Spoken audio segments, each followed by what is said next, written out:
कि सरकार क्या करे कि भ्रष्टाचार खत्म हो जाए। राष्ट्रीय और राज्य स्तर पर एनडीए की सरकार बेहतर कार्य कर रही है, जिसके चलते लोग इस सरकार को चाहते हैं। इसके पूर्व की सरकारों के कार्य और आज की सरकारों के कार्य की तुलना लोग करते हैं, जिसमें एनडीए की सरकार बेहतर साबित होती है। ये बातें अपने बिहार यात्रा के दौरान पूर्व केंद्रीय मंत्री और राष्ट्रीय लोक मोर्चा के संयोजक उपेंद्र कुशवाहा ने बांका में प्रेस वार्ता में कही। उन्होंने कहा कि पूरे राज्य के दौरे के दौरान लोगों के मन और मिजाज को देखने से साफ दिख रहा है कि इस बार पुनः एनडीए की सरकार बनेगी। आगामी विधानसभा चुनाव को लेकर विपक्ष के सारे प्रयास विफल साबित होंगे। एनडीए की सरकार जहां आम आवाम के दिल में जगह बनाई है, वहीं विपक्षी गठबंधन को अभी लोगों के बीच कार्य करना पड़ेगा। वहीं आगे उपेंद्र कुशवाहा ने पिछले दिनों मुख्यमंत्री के शुरू होने वाले महिला संवाद यात्रा को लेकर लालू यादव के बयान को फालतू बयान करार देते हुए जल्द ही बयान को वापस लेने के साथ ही माफी मांगने की मांग की। उन्होंने कहा कि राजनीतिक में आलोचना की जाती है, लेकिन इस तरह के घटिया बयान से लोगों को बचने की बात कही है कि हम तो माहौल बनाने की बात कर रहे हैं। निश्चित रूप से इस बार फिर से एनडीए की सरकार बिहार में बनेगी। हमारी यात्रा का एक बड़ा मकसद यह है, और दूसरा मकसद था राष्ट्रीय लोक मोर्चा का सदस्यता अभियान हमारी पार्टी का चल रहा है। इस दृष्टि से भी सदस्यता के माध्यम से हर जगह, हर विधानसभा क्षेत्र तक हमारी पार्टी पहुंच पाए, इसके लिए अलग अलग जिला के साथी सदस्य बनाने में लगे हुए हैं। तो यात्रा का एक मकसद यह भी था कि लोगों से आग्रह किया जाए कि हमारी पार्टी के लोग सदस्य बने। विधानसभा चुनाव की तैयारी की दृष्टि से हमने कोशिश की है, जहां भी जा रहे हैं आम लोगों से भी संवाद हमने संवाद किया है। पार्टी के साथियों के साथ भी, एनडीए के साथियों के साथ भी अनेक जगह हमने संवाद किया है।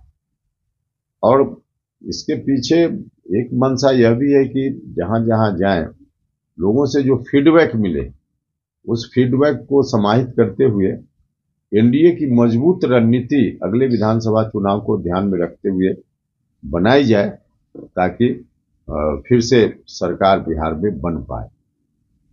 लोगों का भरोसा इसलिए एनडीए के ऊपर देख पा रहे हैं क्योंकि बिहार में एनडीए की सरकार ने और देश में भी बहुत ही अच्छा काम किया है और अभी भी सरकार कर रही है।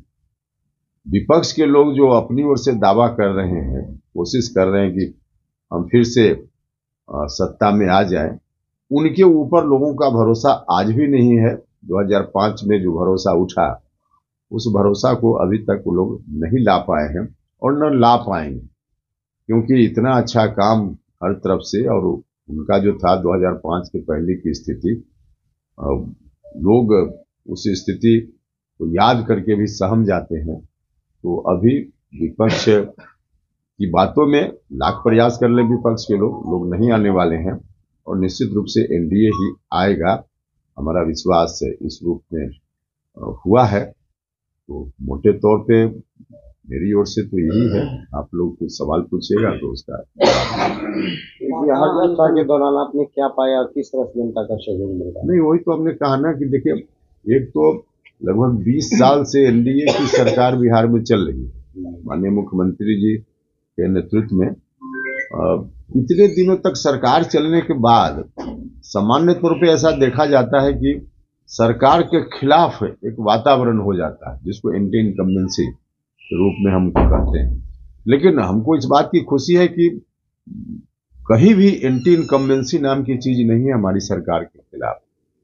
थोड़ी शिकायत अपनी समस्याओं को लेकर, किसी बात को लेकर लोगों के मन में कहीं कहीं जरूर दिखी है, लेकिन जो शिकायत वाले लोग हैं उनको भी लगता है कि यही सरकार है, यही गठबंधन है जो हमारी शिकायत को आगे दूर भी कर सकता है। तो भरोसा है। कहीं नहीं कुछ हुआ तो लोग कहते जरूर हैं कि नहीं हुआ, लेकिन फिर भरोसा भी है तो एनडीए के ऊपर ही है भरोसा, दूसरी जगह भरोसा नहीं है। जब चर्चा आप कर रहे हैं तो शिक्षा सुधार के लिए जब हम अभियान चला रहे थे, उस समय 25 सूत्री डिमांड हमने जारी किया था। राज्य की सरकार से कहा था कि 25 मांग है हमारी, इसको मान लीजिए, लागू कर दीजिए, तो व्यापक रूप से शिक्षा में सुधार बिहार में सरकारी स्कूल में और प्राइवेट स्कूल के लिए भी कुछ सुझाव था, हो जाएगा। अब जो जो डिमांड हमने किया था उसमें से बहुत सारी मांगों को राज्य की सरकार ने हूबहू स्वीकार कर लिया है। हम उस वक्त कह रहे थे उदाहरण के लिए कि शिक्षकों की बहाली का जो उस समय प्रावधान था ग्राम पंचायत से नगर निकाय से, उस तरह के प्रावधान के रहते हुए अच्छे शिक्षकों की बहाली नहीं हो सकती है, इसलिए उसको बदलिए और बीपीएससी या बीपीएससी जैसी कोई संस्था बनाकर टीचर की बहाली कीजिए। हम उस वक्त हम जो कह रहे थे उसमें हमारी प्राथमिक पहली मांग थी, राज्य की सरकार ने मान लिया सीधे, अब तो बीपीएससी से ही शिक्षकों की बहाली हो रही है। तो इस तरह से कई डिमांड जो हम चाहते थे राज्य की सरकार ने किया है। हाँ, अभी जितना होना चाहिए उतना नहीं हुआ है, आगे करने की जरूरत है, लेकिन फिर भी बहुत सुधार है आज की तारीख में। आगे बहुत करना है तो हम लोग हैं, मिलकर करेंगे। दोमुहान पंचायत में कचरा प्रबंधन प्रसंस्करण इकाई का वीडियो व मुखिया ने किया उद्घाटन। प्रखंड क्षेत्र के दोमुहान पंचायत में सोमवार को कचरा प्रबंधन प्रसंस्करण अवशिष्ट इकाई का उद्घाटन प्रखंड विकास पदाधिकारी चंदन कुमार, मुखिया रेखा देवी व पंचायत सचिव सोनू कुमार के द्वारा संयुक्त रूप से फीता काटकर किया गया। मौके पर मुखिया ने बताया कि कचरा प्रबंधन इकाई के निर्माण होने से कचरा यत्र तत्र फेंक दिया जाता था, उसे संकलन कर कंपोस्ट खाद बनाया जा सकेगा। इससे बहुतों लोगों को रोजगार भी मिलेगा। मौके पर समाज सेवी धर्मेंद्र कुमार, रोजगार सेवक आशुतोष कुमार, आईटी सहायक उत्तम कुमार, कई वार्ड सदस्य सहित क्षेत्र के गणमान्य लोग व आम ग्रामीण उपस्थित थे।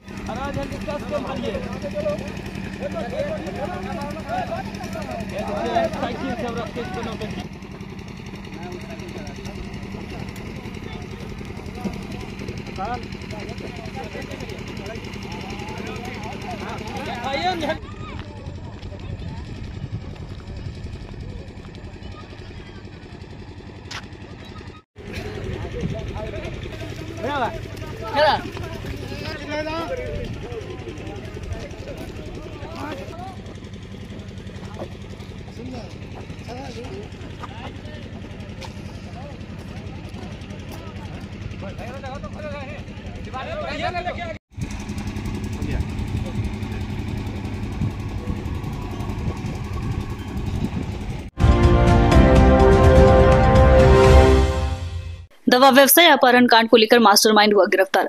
बाराहाट दवा व्यवसायी अजय शाह का अपहरण में शामिल फरार 2 बदमाशों में से एक रितेश कुमार को पुलिस ने शनिवार की दोपहर बाद देसी कट्टा व 2 कारतूस के साथ उसे फुलहारा गांव से दबोच लिया गया। इसकी जानकारी थाना अध्यक्ष दीपक पासवान ने पत्रकारों को बताया कि 31 अगस्त को दवा व्यवसायी अजय शाह को 4 बदमाशों ने अपहरण कर लिया था, जिसके फिरौती के रूप में 25 लाख रुपए की मांग की गई थी। उसके बाद बाराहाट पुलिस को गुप्त सूचना के अनुसार पता चला। बाराहाट थाना प्रभारी दीपक पासवान ने व्यवसायी को 24 घंटे के अंदर बरामद किया। इस दौरान 2 बदमाश छोटू और सूरज को पुलिस के द्वारा पकड़ लिया गया था। बताया जाता है कि मास्टरमाइंड के रूप में रितेश कुमार मिश्रा को पुलिस ने पकड़ने के बाद सरगना सरफराज के बारे में पूछने पर बताया कि हमारी काफी दिनों से कोई बातचीत नहीं हुई है।